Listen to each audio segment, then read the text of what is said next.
أعوذ بالله من الشيطان اللعين الرجيم. بسم الله الرحمن الرحيم. الحمد لله رب العالمين، ثم الصلاة والسلام على خاتم الأنبياء والمرسلين سيدنا ونبينا محمد وعلى أهل بيته الطيبين الطاهرين. اللهم صل على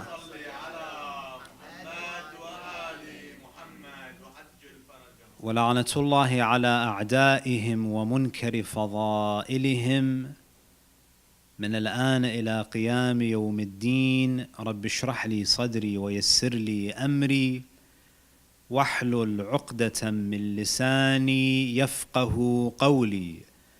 ثم أما بعد، فقد قال الله تعالى في محكم كتابه: بسم الله الرحمن الرحيم.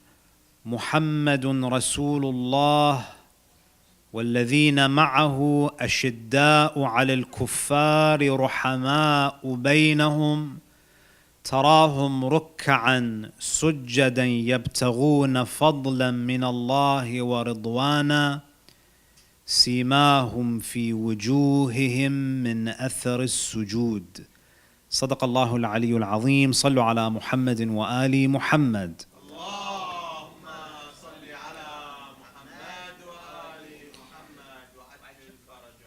I'd like to begin by extending my warm congratulations to all of you as we've gathered here tonight to celebrate and to reflect on the life of one of the most unique human beings that was ever born or will ever be born.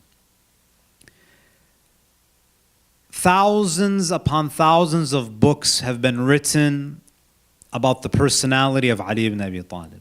Thousands upon thousands of lectures have been delivered that shed light on various aspects of his life. But the reality is, my respected brothers and sisters, is that Ali ibn Abi Talib alayhi salam will remain a human mystery until the Day of Judgment. The Prophet sallallahu alayhi wa alihi, la basallu ala Muhammadin wa ali Muhammad.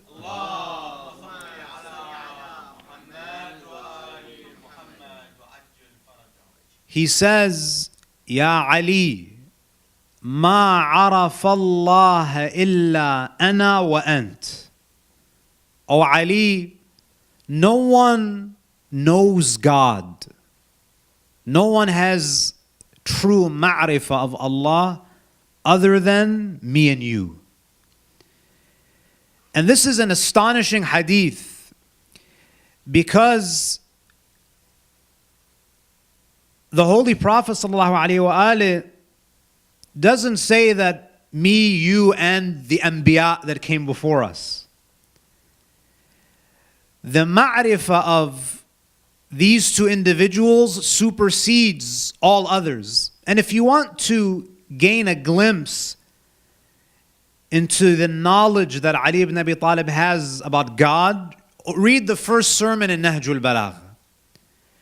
The way that the Imam alayhi salam speaks about God. You know, oftentimes you hear about debates between Sunnis and Shias, and the Shias are trying to prove that Ali ibn Abi Talib should have succeeded, or he is the rightful successor of the Prophet, that he's the most knowledgeable.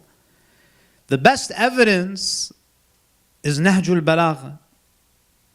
If you can bring one companion of the Prophet that could describe God in the same way as Ali ibn Abi Talib, we would follow that person. Ya Ali, ma arafa Allah illa ana wa ant. And then the Prophet continues, wa ma arafani illa Allahu wa ant. The Prophet says, even me, no one truly knows me except Allah, the one who created me, and you. These two individuals were inseparable. And this is another reason why we follow Ali ibn Abi Talib. Ali ibn Abi Talib knows God better than any of the companions. And Ali ibn Abi Talib knows the Prophet ﷺ better than anyone else. But then listen to the last part of the hadith. وَمَا عَرَفَكَ إِلَّا اللَّهُ وَأَنَا. And no one knows you, O Ali, except Allah and me. No one truly can appreciate the essence and the greatness of Ali ibn Abi Talib except the Prophet. You know, there's a tradition that says Imam al-Baqir alayhi salam, he once walked into a room. This was during the lifetime of his father, Imam Zainul Abidin. He walks into the room and he sees his father exerting himself in ibadah, in dua, prostrating, bowing, supplicating, spending hours upon hours. You know, you and I, if the Imam who's leading the Jama'ah prayer, if he recites Surah Al-Fatiha and he recites, Surah Al-Fajr, we say, this is probably the last time I'm going to pray behind this guy. We don't have the patience to endure prayer because we see it as a chore. But when you're enjoying something, especially kids, when they're playing video games, they don't even feel the time passing. You're sitting and you're watching your favorite movie, an hour and a half, 2 hours go by, you've been sitting in the same place, and you're fine. You can sit in the same place, your feet don't even hurt. You're not even thinking about how sore your feet are. But if you sit and you listen to a fiqh session or Sheikh Azhar's lecture, 5 minutes and you're already getting restless. Yes? It's because when you enjoy something, you forget the pain. You forget the discomfort when you're enjoying something. When your mom calls you, 5 minutes on the phone is too much for you. But when you're engaged, mashallah, 3-4 hours, you don't get tired of talking because you're in love. Imam Zainul Abidin alayhi salam was exerting himself in ibadah to the point where his son Imam al-Baqir became worried about him. He says to his father that I worry that you may get sick, that you might become, that you're overwhelming yourself. Imam Zainul Abidin, he says, oh my son, open up that box. There was a box in the room. Open it. He took out a thick book. This was the Mus'haf of Ali ibn Abi Talib, containing the wisdom that Amir al-Mu'mineen alayhi salam wrote. Many of it was dictated by the Prophet. He tells him, open up to such and such page. Imam al-Baqir opens up to that page and he says, bring the book to me. Imam Zainul Abidin starts reading. He reads one of the pages that describes the ibadah of Ali ibn Abi Talib. He puts it down and he says to himself, who can worship like Ali ibn Abi Talib? Imam Zainul Abidin, his name is Zainul Abidin, the ornament of the worshippers. He says, I cannot worship God with the same intensity as Ali ibn Abi Talib. And then you know what Imam Zainul Abidin says? He says, my ibadah compared to Ali ibn Abi Talib is like the ibadah of Ali ibn Abi Talib compared to the ibadah of Rasulullah. So even Amir al-Mu'mineen alayhi salam is not able to worship God in the way that the Prophet did. That's why when Amir al-Mu'mineen was on his deathbed, Sa'sa' ibn Sawhan, one of the companions and the lovers of Ali ibn Abi Talib, he knew that Amir al-Mu'mineen is on his deathbed, time is very limited. So he asks him a number of questions to try to get an understanding of the maqam of Amir al-Mu'mineen. He asks him, who is superior, you or Adam? Who is superior, you or Ibrahim? And he goes down the list. One of the questions that he asks Amir al-Mu'mineen, who is superior in the eyes of God? Anta am Isa? Isa ibn Maryam, the great messenger of God, Ruhullah, the Spirit of God. He was able to revive the dead, filled the world with miracles. Amir al-Mu'mineen alayhi salam, he discloses this type of information to very special people who have the ability to bear this type of knowledge. The Imam says, Ana afdalu min Isa. I am better than Isa ibn Maryam. Why? The Imam mentions something related to his birth. He says, when Maryam was pregnant with Isa, كانت في البيت المقدس. She was in the sacred temple when she was pregnant and about to deliver Isa alayhi salam. فجاءها النداء. She heard a call. يا مريم اخرجي يا مريم. You have to leave, O Maryam. ها هنا محل عبادة لا محل ولادة. O Maryam, you have to leave the temple because this is a place of worship. This is not a place to deliver a child. Because when women give birth, there's potentially blood. It's not a suitable place to give birth.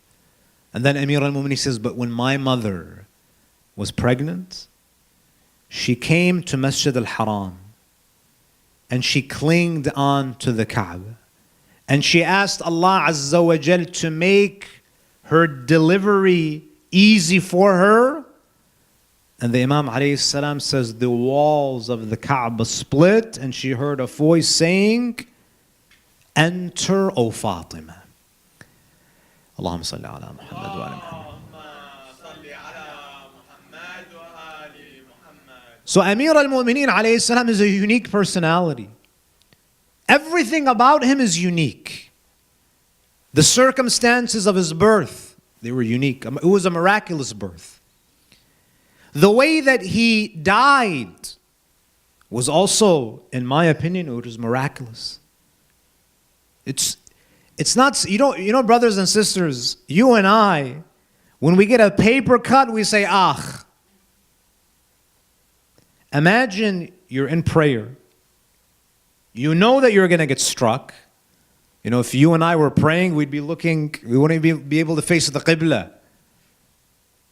Amir al-Mu'mineen alayhi salam in sujood, he's hit with a sword, a sharp sword that was soaked in poison.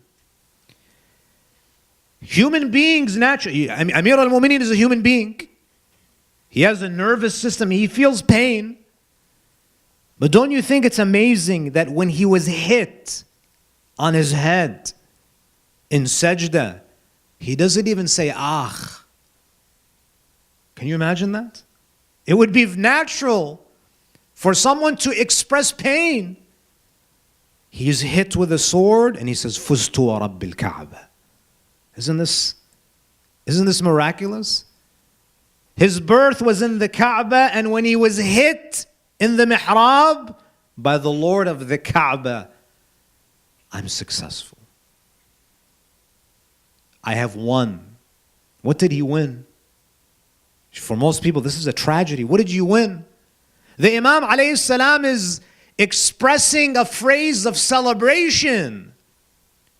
What is he celebrating? He's celebrating the victory over his nafs. Your whole life, it's a struggle against your nafs. Amir al-Mu'mineen on that day, he declared victory. He declared victory. He had so many external enemies. The dunya presented itself to Ali ibn Abi Talib over and over and over again, but he never yielded. He never yielded. He stayed on the straight path. He was the embodiment of the straight path. So now I want to go, this was just a brief introduction. I want to go back to the ayah that I began with. Surah Al-Fatih, Surah 48, ayah number 29. It's a beautiful verse. You know, the Quran is very beautiful when you reflect on each word that is in the ayah. What does the verse say? Muhammadun Rasulullah والذين معه أشداء على الكفار رحماء بينهم. Muhammad is the messenger of God. That first part of the ayah is very clear. Muhammad is the messenger of God. وَالَّذِينَ مَعَهُ, and those who are with him. What does it mean? So then Allah says, and those who are with him, they are very firm with the disbelievers, and they are very merciful with the believers. It's a very specific quality. Now, what does the Quran mean when it says, وَالَّذِينَ مَعَهُ, and those who are with him? With him in what sense? Physically with him? When Rasulullah is sitting and he has a huge halaqah of people around him, are these people الَّذِينَ مَعَهُ? No, it's not what the verse is talking about. Because the Prophet has a lot of munafiqeen who are surrounding him. Allah in Surah At-Tawbah, what does He say? وَمِمَّنْ حَوْلَكُمْ مِنَ الْأَعْرَابِ مُنَافِقُونَ وَمِنْ أَهْلِ الْمَدِينَةِ مَرَدُوا عَلَى النِّفَاقِ. So there are people around the Prophet, with the Prophet in the physical sense, but they don't fit the description of the ayah. So the ayah is not talking about those who are physically around him. And the ayah is not even saying, the ayah didn't say Muhammadun Rasulullah وَالَّذِينَ آمَنُوا. You see, there are different types of people who are with the Prophet. The munafiqeen are with the Prophet in the physical sense. They're not described in this verse. There are Muslims who joined Islam because Islam just became too powerful to fight on the battlefield. Allah, what does He say in Surah Al-Hujurat? قالت الأعراب آمنا قل لم تؤمنوا ولكن قولوا أسلمنا ولما يدخل الإيمان في قلوبكم. Say that you submit because you don't have iman yet. Faith has yet to enter your heart. So this ayah is not talking about just Muslims who declared the Shahada. Why didn't Allah say الَّذِينَ آمَنُوا Muhammadun Rasulullah وَالَّذِينَ آمَنُوا? No, Allah didn't say those who believe. Because even among the believers, there are different classes, different degrees. Even on the Day of Judgment, on the Day of Judgment, you would think there are only two places, Jahannam and Jannah. So people should just be divided into two groups. Ahlul Jannah and Ahlul Nar. Ashabul Yameen and Ashabul Shimal. But Allah says, no, there's a third group. وَالسَّابِقُونَ السَّابِقُونَ أُولَٰئِكَ الْمُقَرَّبُونَ. There's a third class. There are the believers, and then there are the elites. So you have believers, but Allah is not just talking about any believers. Because there are some mu'mineen who don't exhibit this quality. You think all of the mu'mineen are أشداء على الكفار رحماء بينهم? If they're أشداء على الكفار, if all of them, all mu'mineen are أشداء على الكفار, what happened on the day of Khandaq?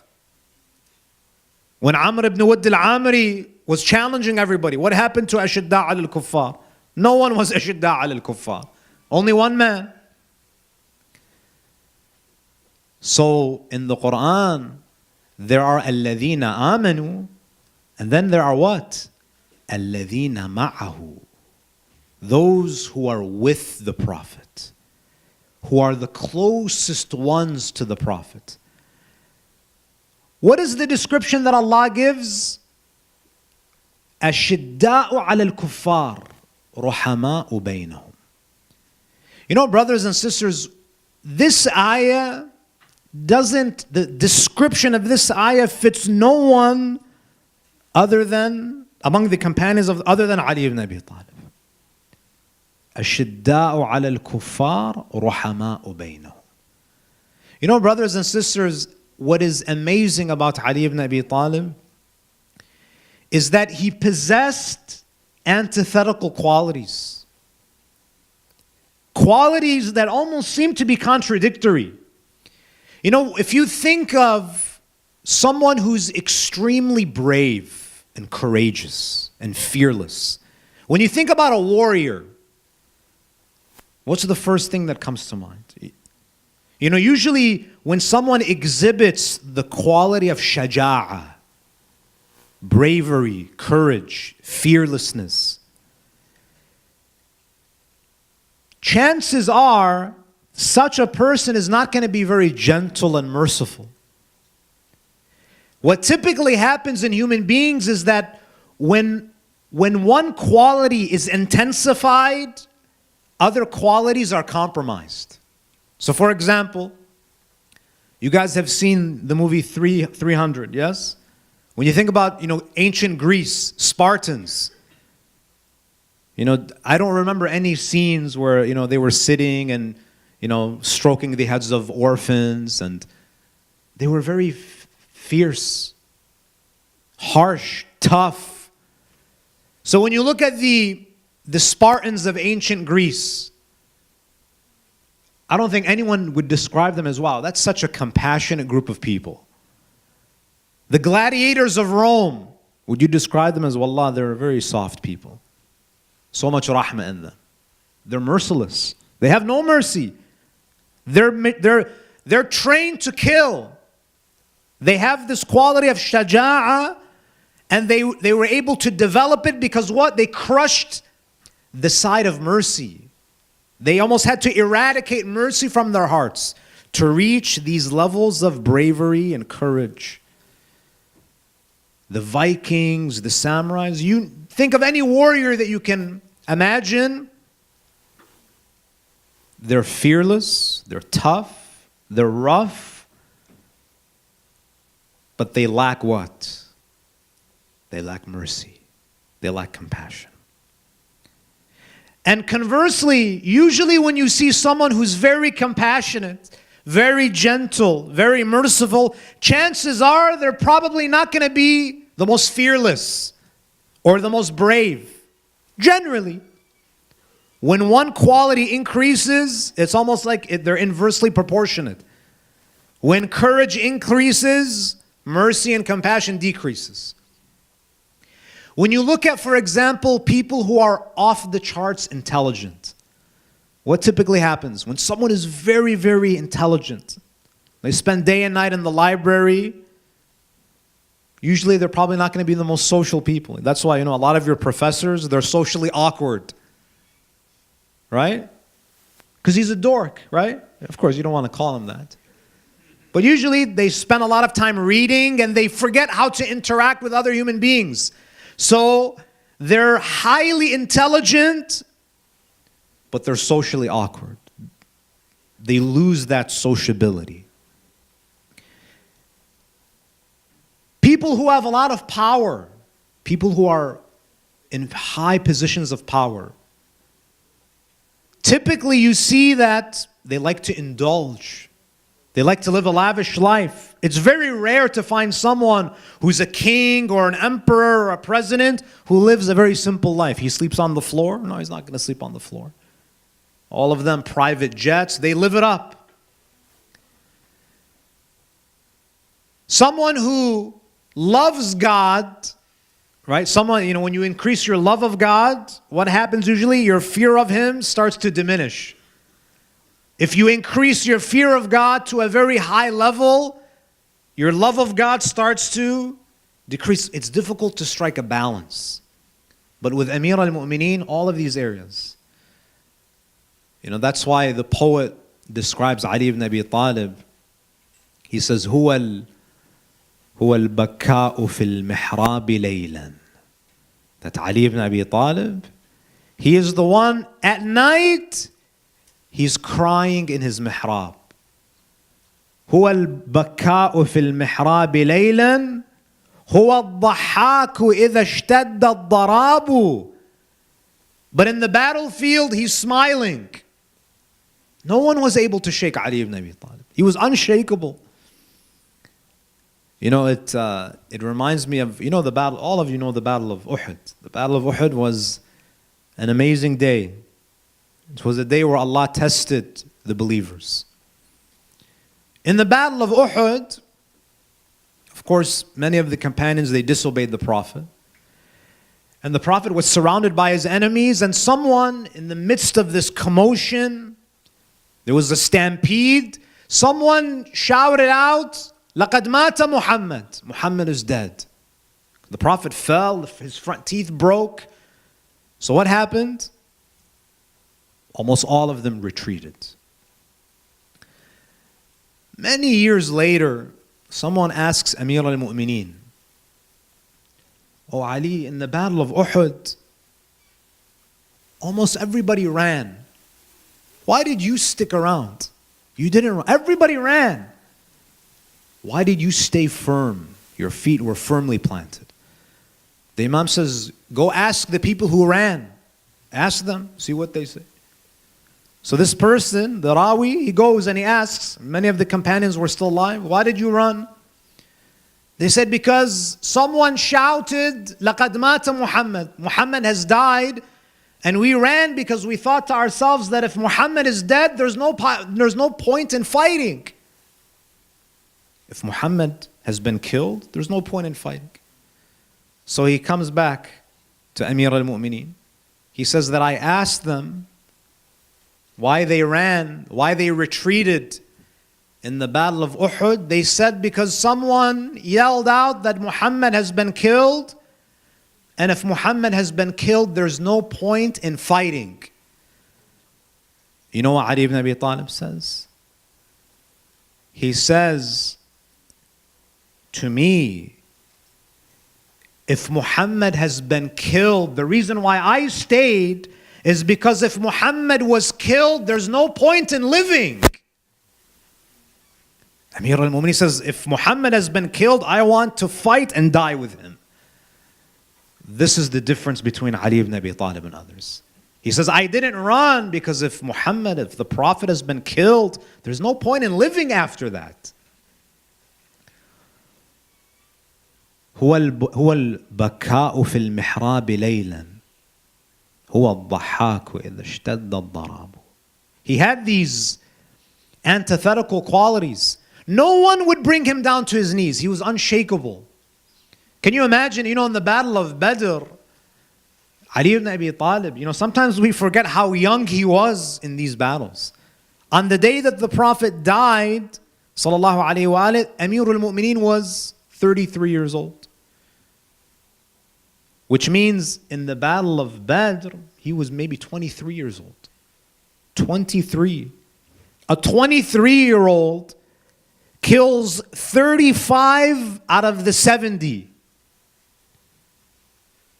Battle after battle, he demonstrates his courage and his valor.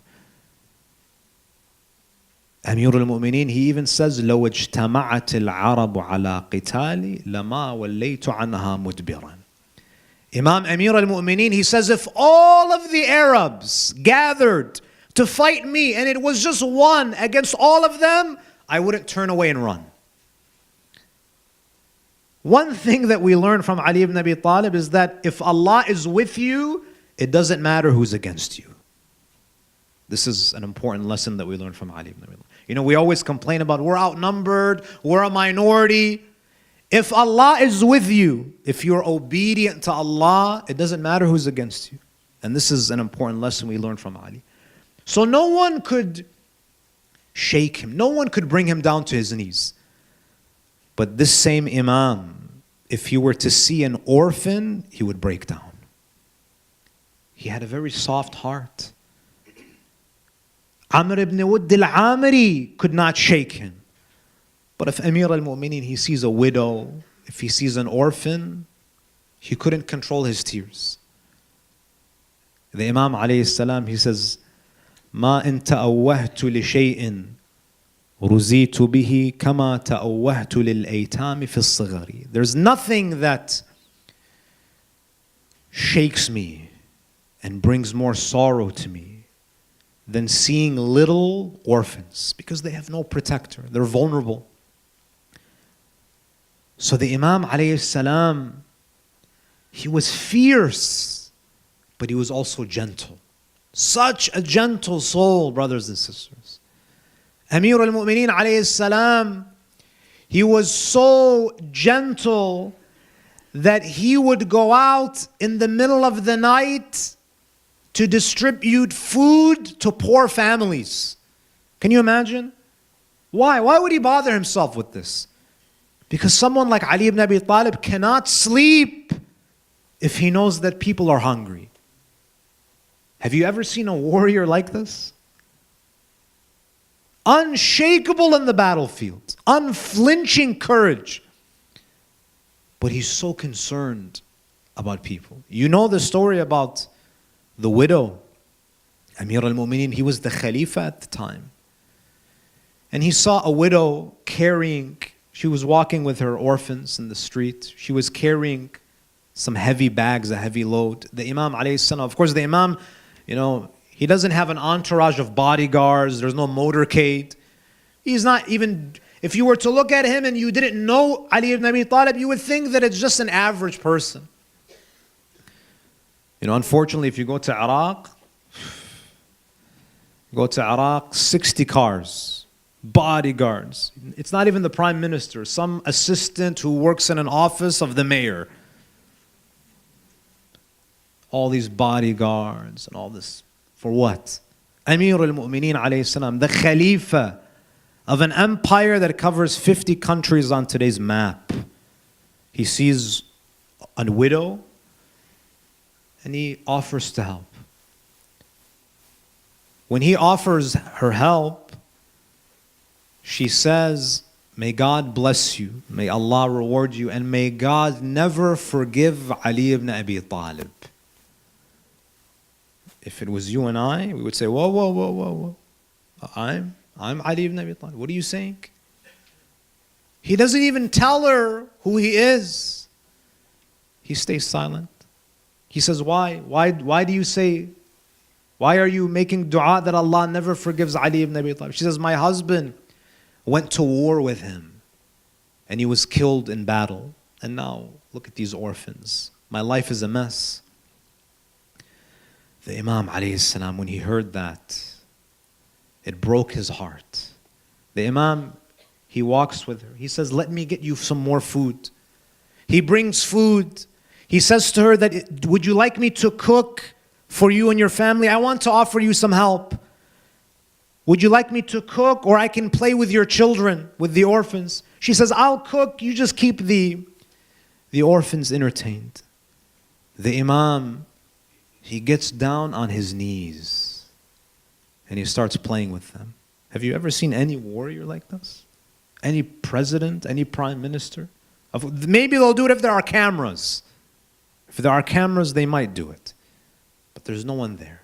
The Imam doesn't even disclose his identity. Imagine Amir al-Mu'mineen playing with these children as if he is their slave. The woman's neighbor comes into the house. She had seen Ali ibn Abi Talib before. She sees Amir al-Mu'mineen. She says, what's happening? She says to the woman that this is Ali ibn Abi Talib. This is the commander of the faithful. He's babysitting your children. What's the matter with you? The woman didn't know what to say. The moment she realized that this is Ali ibn Abi Talib, she remembered cursing him. She said, Ya Amir al-Mu'mineen, please forgive me. I didn't mean what I said. The Imam says, no. The Imam says, I want you to forgive me. Look at the humility of Ali ibn Abi Talib. This is the same man who kills Amr ibn Wadd al-Amiri, who is Asadullah al-Ghalib, humbling himself before a widow and her orphans. So he was courageous, but he had a very soft heart. The Imam alayhi salam was also, as I said, people who are very knowledgeable, they're not very social. Usually they're not very social. Amir al-Mu'mineen alayhi salam, his knowledge, we can't even comprehend it. On his deathbed, saluni, saluni, qabla an tafquduni. Ask me before you lose me. Saluni an turuq as-sama, ana a'lamu biha min turuq al-ard. Ask me about the paths of the heavens, because I'm even more familiar with them than the paths of the earth. So approachable. You know, there was a man by the name of Dhirar. Dhirar was one of the companions of Amir al-Mu'mineen. And Dhirar was in Syria. He was in Damascus in the court of Muawiyah. Muawiyah knew that Dhirar, this was after the death of Ali ibn Abi Talib. He knew that Dhirar was a friend of Ali. So Muawiyah, he says, Ya Dhirar, sifli Ali ibn Abi Talib. O Dhirar, describe Ali ibn Abi Talib. Dhirar says, أعفني عن ذلك. That please excuse me from describing him. Dhirar didn't know, is this a trap? He didn't know what to do. Muawiyah threatens him. He says, no, I am the Khalifa. I've given you an order. I want you to describe Ali ibn Abi Talib. He describes the Imam, and one of the things that he says, it's a very beautiful description. He says, كَانَ فِينَا كَأَحَدِنَا. The Imam alayhi salam, despite his immense knowledge, Dhirar says, you know, there was a conversation between Amir al-Mu'mineen and Umar ibn al-Khattab. Umar ibn al-Khattab, one day he says to Imam Amir al-Mu'mineen, Ya Ali, I've noticed that whenever someone asks you a question, any question, you immediately respond. You know the answer right away. How is that? It doesn't even seem like you need to think. They can ask you the most detailed jurisprudential, theological question, a question relating to an ayah in the Quran, immediately you have the answer. How is that possible? Amir al-Mu'mineen, he says, he raises his hands. He asks Umar, how many fingers do you see? Umar said 5. The Imam alayhi salam says, why did you answer right away? Umar says, because I can clearly see that you have 5 fingers. Amir al-Mu'mineen, he says, this is how all knowledge is to me. علمني رسول الله ألف باب من العلم يفتح لي من كل باب ألف باب. My beloved Rasulullah taught me 1,000 doors of knowledge. Each door opens up 1,000 more doors. Amir al-Mu'mineen is an ocean. You would think someone like that, you can't even approach them. Have you been to some schools? Some professors, because he has a PhD, if you don't call him doctor, they'll flip out. They're not approachable. Dhirar says, كَانَ فِينَا كَأَحَدِنَا. That when he was with us, he was one of us. He didn't distinguish himself. He would sit with us. He would talk with us. يُجِيبُنَا إِذَا سَأَلْنَا. When we would ask him questions, he never made us feel stupid. We would ask and he would answer so gracefully. وَيُنْبِئُنَا إِذَا اسْتَنْبَأْنَا. When we would ask him about anything, he would respond to us. And then he says, وَنَحْنُ وَاللَّهِ مَعَ قُرْبِهِ مِنَّا لَا نَكَادُ نُكَلِّمُهُ هَيْبَةً لَهُ.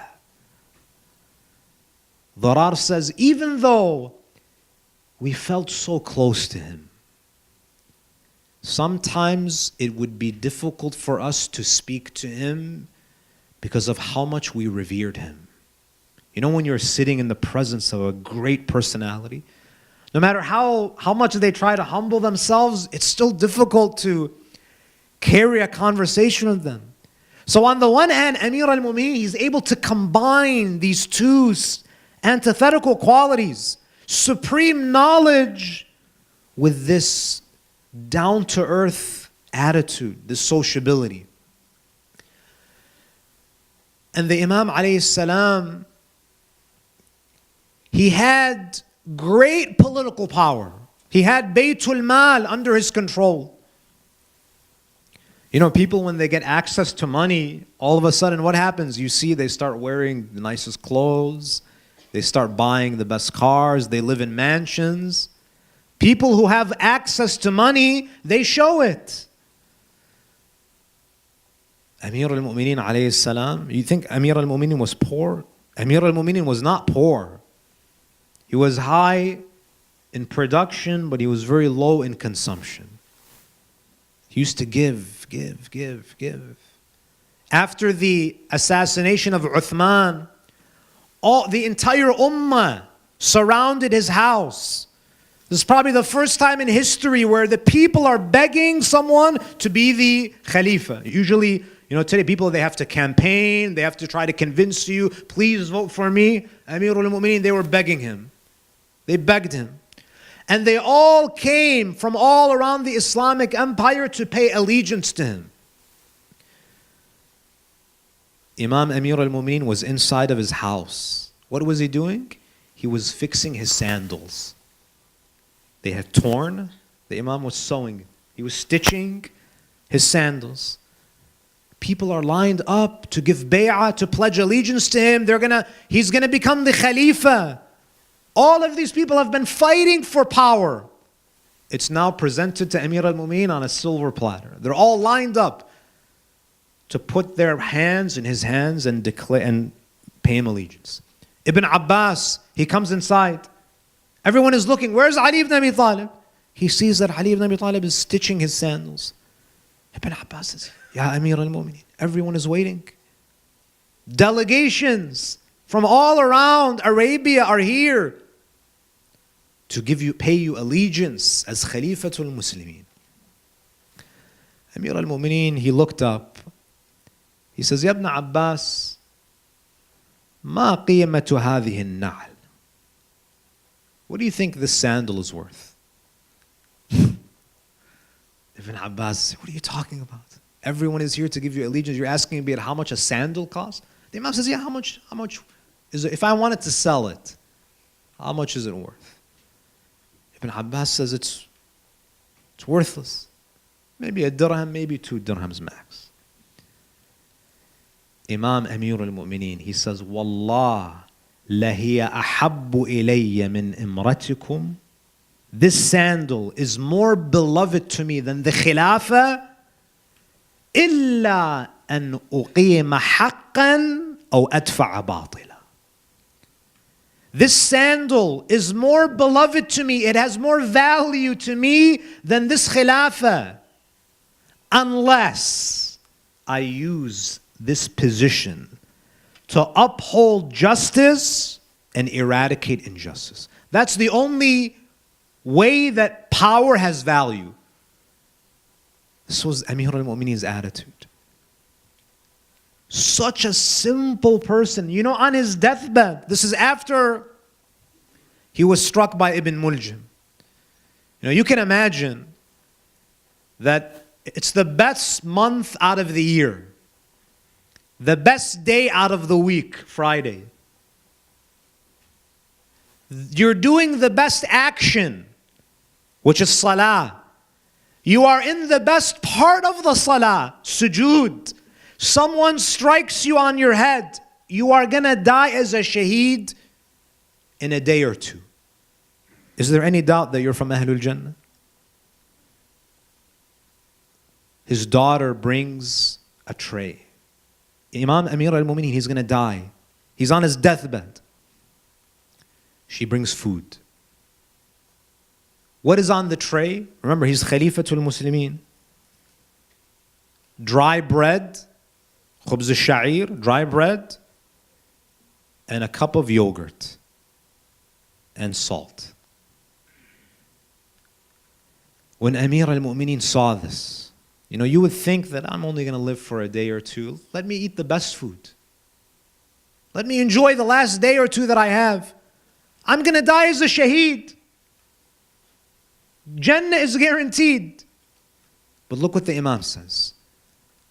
He says to her, Ya bunayya, أتريدين أن يطول وقوفي بين يدي الله عز وجل. Oh my daughter, do you want to prolong my standing on the day of judgment before Allah? This is too much. Rasulullah never ate more than one type of food. Remove one of them for me. This dunya, Imam Amir al-Mu'minin says, he says, في حلالها حساب وفي حرامها عقاب. That Allah will question you even about the permissible. Just because something is, Imam al-Sadiq, he gives a very beautiful analogy. The more you take from dunya, the longer you're going to stand on the day of judgment. It's inescapable. The Imam gives an analogy. He says, imagine there are two ships that want to cross a checkpoint.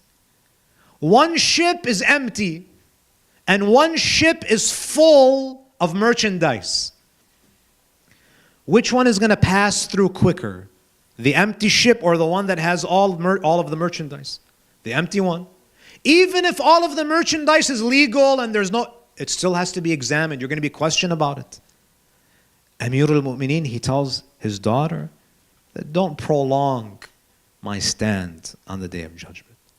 No, I'm not saying, brothers and sisters, that we should live like Ali ibn Abi Talib. The Imam himself, he says that we can't. ألا وإن إمامكم قد اكتفى من دنياه بطمري ومن طعمه بقرصي. That your Imam used to have, he has satisfied himself with 2 pieces of clothing. Amir al-Mu'minin, he had only 2 pairs of clothes. One in the winter and one in the summer. That's it. Some of us, we wear 3 outfits in one day. The Imam says, his clothes only 2 garments, and my meals are only 2 meals. He would eat bread, dry bread. 1 loaf in the morning, 1 loaf at night. That's it. The Imam says, إِنَّكُمْ لَا تَقْدِرُونَ عَلَى ذَلِكَ. The Imam says, you cannot be like me. You can't. I don't want you to walk away from this lecture and says, okay, I'm only going to wear 2 pieces of clothing and eat dry bread. The Imam says, أَلَا وَإِنَّكُمْ لَا تَقْدِرُونَ عَلَى ذَلِكَ. Imam says, you can't do it. You can't be like me. So what should you do? وَلَكِنْ أَعِينُونِي بِوَرَعٍ وَاجْتِهَادٍ. The Imam says, you cannot be like, this is what your Imam is like. As his follower, at least have wara'. Be God conscious. وَلَكِنْ أَعِينُونِي بِوَرَعٍ وَاجْتِهَادٍ. Put in some effort. Try. Some of us, we don't even try. Tomorrow, Salatul Fajr. Some of us, we don't even put the alarm clock. We don't even try. There's a movie that we shouldn't be watching. We don't even lower our gaze. We don't even try. The Imam says, try. That's all that is expected from you. To do your best. Do what is within your capacity. So the Imam alayhi salam, the courageous one who had a gentle heart. The supremely knowledgeable who was approachable. The one who had absolute political power but lived a simple life. He struck the perfect balance. And then the one who had intense love of God and intense fear of God. In Islam, we have ahadith that say that the heart of a mu'min should be between 2 things. It's like the heart of the mu'min has 2 wings. The wing of fear, al-khawf, and the wing of hope. Fear and hope. Al-khawf wal-raja. The problem is, most of us, we can't strike a balance. There are some of us, we are so afraid of God, we commit a sin and we say, that's it, I'm going to Jahannam. Too much fear that makes you hopeless. Despair. And some of us, we have so much hope in Allah's mercy. Habibi, turn on Rihanna, Justin Bieber, let's listen to all of them. Because Allah is Arham Ar-Rahimin. I know maybe my pop culture references are outdated, right? But the point is, some of us, we don't have this balance. You should never say that for sure Allah is going to send me to paradise because I'm such a wonderful person. Nor should you say that for sure because I committed this sin I'm going to go to the hellfire. Neither of them. You have to have fear and hope. And we'll conclude with this. Amirul Mu'mineen alayhi salam, he was that perfect balance between fear of God and hope in Him. Abu Darda, who was a companion of the Prophet, he says one night, it was late at night, and I was walking in the orchards of Medina, out in the outskirts. Suddenly I heard a familiar voice reciting dua outside under the moon. I was able to recognize that this was the voice of Ali ibn Abi Talib, making dua under the sky, under the stars. He says, I heard the Imam say, I was listening to him, Ilahi ufakkiru fi afwik, Ilahi ufakkiru fi afwik, fatahunu alayya khati'ati. Oh Allah, when I think about your forgiveness and your mercy, the weight of my sins, it diminishes. ثم أذكر العظيم من أخذك فتعظم علي بليتي. And then I remember the severity of your punishment and I am overwhelmed. Abu Darda, he says, I heard Amir al-Mu'mineen crying, weeping bitterly, supplicating to Allah until he stopped and I couldn't hear anything anymore. He says, I walked to go see what happened to Ali. He said that I saw that he was laying on the ground, unconscious. Abu Darda, he comes close to the body of Amir al-Mu'mineen. He starts to shake the body. He says, I came close to him, فَوَجَدْتُهُ كَالْخَشَبَةِ الْيَابِسَةِ. That I saw that the Imam was unconscious. I tried to shake him, he was not regaining consciousness. Abu Darda says, I panicked and I ran to the house of Fatima. Abu Darda says, he must be dead. I tried to wake him up, he was non-responsive. He was unresponsive. I went to the house of Fatima, I knocked on the door, Fatima to Zahra opened, and I told her, Inna lillahi wa inna ilayhi raji'un. May Allah give you patience. Ali has collapsed. Ali has died. Fatima alayhi salam, she says to him, what happened? What was he doing? Abu Darda, he says to her that I saw him in the outskirts of Medina. He was supplicating and I heard him crying and crying until he fell and he died. He's unresponsive. Fatima Zahra, she knows her husband. She says, La wallah. She says, Wallah, هي الغشية التي تعرضه كل ليلة. That this is what happened. This is what Fatima Zahra says. This is what happens to him every single night. That he faints from the fear of God, from the love of God. Now again, وَإِنَّكُمْ لَا تَقْدِرُونَ عَلَى ذَلِكَ. You can't be like that. But what you can do is what? Pray on time. Take your salah more seriously. You spend how many hours a day on social media? 5 minutes read dua. Is it going to kill you if you spend 5 minutes? You put alarm clocks for everything. Put alarm clocks for your salah. ولكن لا تقدرون على ذلك ولكن أعينوني بورع واجتهاد. You can't do that, but help me with God consciousness and effort. We ask Allah Azza wa Jal to bless us and guide us and illuminate our hearts with the teachings of Muhammad wa Ali Muhammad. وآخر دعوانا أن الحمد لله رب العالمين وصلى الله على محمد وآله الطاهرين.